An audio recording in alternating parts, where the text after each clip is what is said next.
Hello viewers, আমাদের চ্যানেলটিতে আপনাদের সকলকে জানাই স্বাগতম। আপনারা যারা নতুন ইতালিয়ান ভাষা শিখতে চান তারা সকলে আমাদের আজকের সম্পূর্ণ ভিডিওটি একটু মনোযোগ দিয়ে দেখবেন। আমাদের আজকের ভিডিওতে গুরুত্বপূর্ণ ৩৫টি ইতালিয়ান শব্দার্থ শেখাবো।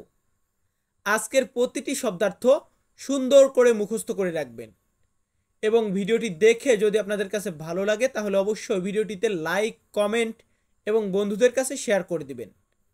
আমাদের তন্ময় তুপ্পু অফিসিয়াল ইউটিউব চ্যানেলটিতে যারা একদম নতুন তারা সকলে সাবস্ক্রাইব করে রাখবেন। তো আমরা এখন শব্দ শেখানো শুরু করব।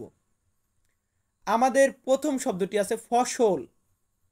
আমরা যারা কৃষক, আমরা যারা ফসল ফলাই, এই ফসলকে আমরা ইতালিয়ান ভাষাতে বলবো রাক্কলতো।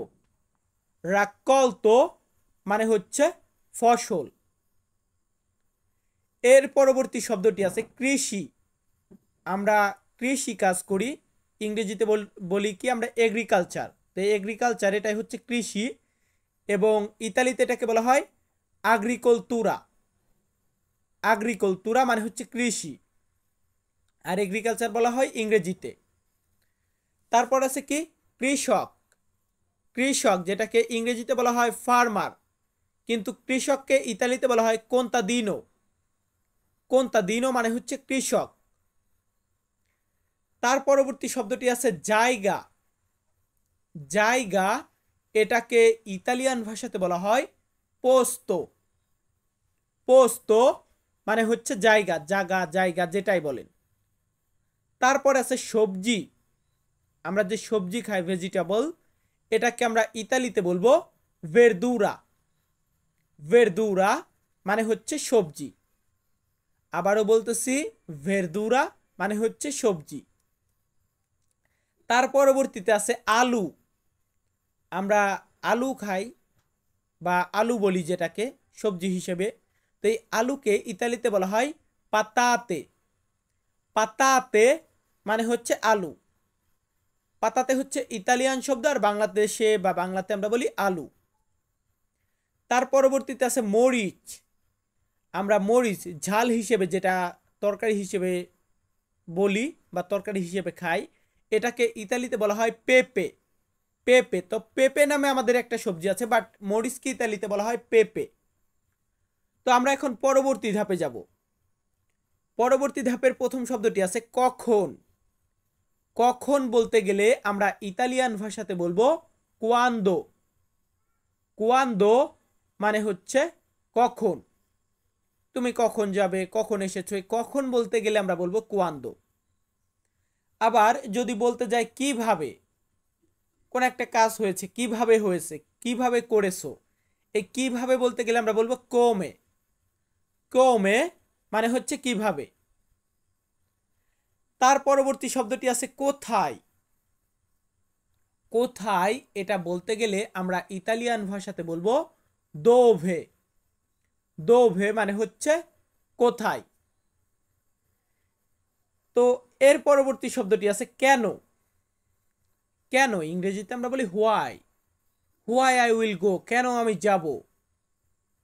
হোয়াই নট কেন না। এই কেন বলতে গেলে আমরা ইতালিয়ান ভাষাতে বলবো পেরকে। পেরকে মানে হচ্ছে কেন। তারপরে আছে কি। আমরা বলি না কি, এই কি বলতে গেলে আমরা বলবো কে কজা। কে কজা, কিছু ক্ষেত্রে কে দ্বারাও কি বোঝানো হয়, কজা দ্বারাও কি বোঝানো হয়। আবার যদি আপনি দুইটা একত্রিত করে বলেন কে কজা, তার মানেও কি বোঝানো হবে। তো কে মানে হচ্ছে কি, আর আমরা বলি না যে কে, কে এসেছে, কে যাবে, কে বলতেছে, কে তোমার সাথে, কে বলতে গেলে বলবো কি।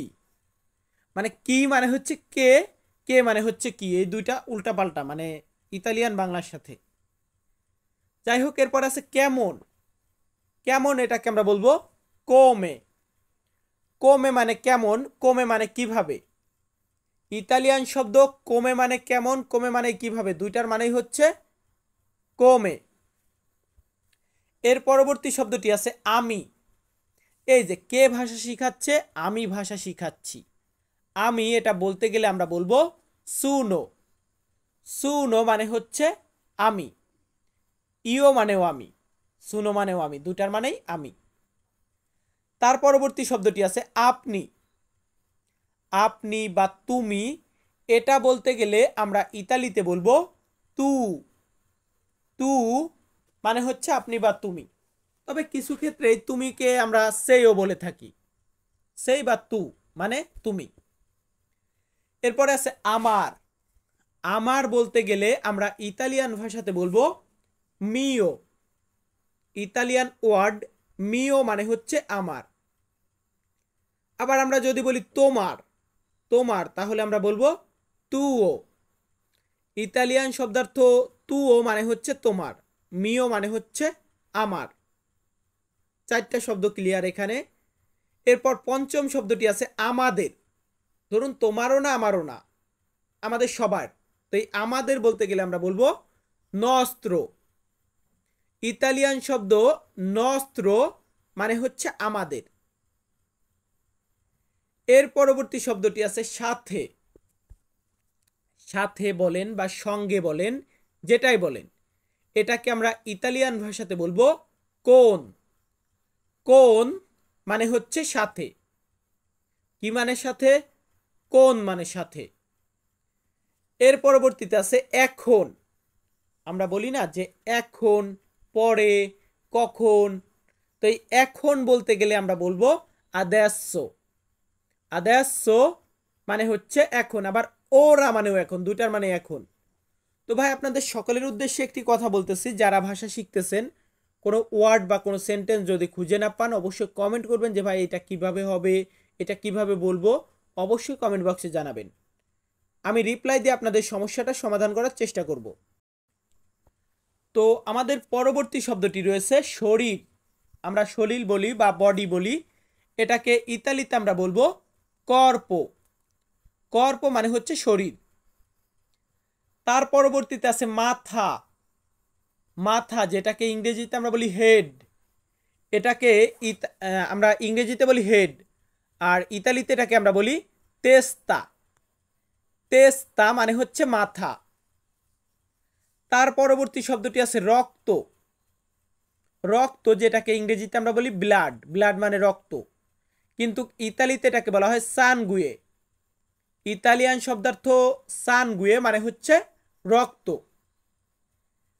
তার পরবর্তী শব্দটি আছে হাত। হাতকে ইতালিয়ান ভাষাতে বলা হয় মানো। মানো মানে হচ্ছে হাত, আমরা বলি হ্যান্ড। হ্যান্ড মানে হাত। এর পরবর্তীতে আছে পা। আমাদের যে পা আছে, লেগ, লেগ বলি ইংরেজিতে এবং বাংলাতে বলি পা। এটাকে আমরা ইতালিতে বলবো পিয়েদে। পিয়েদে মানে হচ্ছে পা। তার পরবর্তী শব্দটি আছে মুখ। এই যে আমি কথা বলতেছি, মুখ দিয়ে কথা বলতেছি, তো এই মুখ বা মুখমণ্ডল, এটা বলতে গেলে আমরা বলবো ভিজো। ভিজো মানে হচ্ছে মুখ বা মুখমণ্ডল। তার পরবর্তী শব্দটি আছে পেট। আমাদের যে পেট, ইংরেজিতে আমরা বলি বেলি। বেলি মানে পেট। এটাকে ইতালিয়ান ভাষাতে বলা হয় স্তমাকো। স্তমাকো মানে হচ্ছে পেট। কি মানে পেট? স্তমাকো মানে পেট। তো যাই হোক, আমরা একদম শেষের ধাপে আছি। এখন আমাদের যে শব্দটি আছে সেটা হচ্ছে শিক্ষক। শিক্ষক বা টিচার, এটাকে আমরা ইতালিতে বলবো ইনসেনিয়ান্তে। ইনসেনিয়ান্তে মানে হচ্ছে শিক্ষক। এর পরবর্তীতে আছে স্কুল। স্কুলকে আমরা ইতালিয়ান ভাষাতে বলবো স্কুওলা। স্কুওলা মানে হচ্ছে স্কুল। আবারও বলতেছি, শিক্ষক এটাকে আমরা বলবো ইনসেনিয়ান্তে, স্কুল এটাকে আমরা বলবো স্কুওলা। তার পরবর্তী শব্দটি আছে স্টুডেন্ট। স্টুডেন্ট এটাকে আমরা ইতালিয়ান ভাষাতে বলবো স্টুদেন্তে। স্টুদেন্তে মানে হচ্ছে স্টুডেন্ট। তারপরে আছে পড়াশোনা। পড়াশোনা বা পড়ালেখা যেটাই বলেন, এটাকে আমরা বলবো স্তুদিও। স্তুদিও মানে হচ্ছে পড়াশোনা বা পড়ালেখা। তো তার পরবর্তী শব্দটি আছে বই। বই এটাকে আমরা ইতালিয়ান ভাষাতে বলবো লিব্রো। ইতালিয়ান ওয়ার্ড লিব্রো মানে হচ্ছে বই। আবারও বলতেছি, লিব্রো মানে বই, স্টুডিও মানে পড়াশোনা, স্টুডেন্ট মানে স্টুডেন্ট। তার পরবর্তীতে আছে কাগজ। কাগজকে আমরা ইতালিতে বলবো কার্তা। কার্তা কার্তা এমনটা বলে থাকি, বা কার্তা মানে হচ্ছে কাগজ।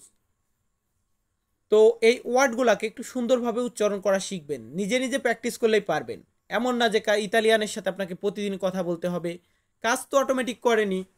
একটু ফোকাস করবেন যে ওরা কিভাবে কথা বলে, ওদের মুখ দিয়ে সাউন্ডটা কিভাবে বের হয়, মানে বাঙালির কথার টান আর ইতালিয়ানের কথার টান তো একরকম হয় না, এটা একটু ফোকাস রাখবেন।